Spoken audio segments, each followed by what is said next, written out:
જય માતાજી, જય ગૌ માતા, જય ગૌચરમાં. તારીખ 5/7/2024 ને શુક્રવાર. આજે 601 મણ દાતાશ્રીઓનો લીલો ઘાસચારો આવ્યો છે. આ વરસાદ ઢેકરાટ ઠેઠ આવે છે, ઊભું રહેવાય નહીં એવો વરસાદ આવે છે. આપણને તો આપણની પેટની ચિંતા હોય પરિવારની, પણ આવા ગૌ માતાના દાતા તમે જોવો દુનિયામાં પડ્યા છે. એને ગાયોની ચિંતા છે કે આ વરસાદનું ગાયોને કોણ ઘાસચારો નાખતું છે. તો જોવા ભગત ગૌશાળામાં 601 મણ નીર આવી. માતાજી દાતાને સુખી રાખે, સલામત રાખે એવા દ્વારકાધીશના એને આશીર્વાદ છે.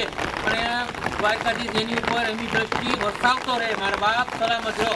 અને જોવા મંદિરનું કામ અમારે ભગત ગૌશાળામાં ચાલુ છે.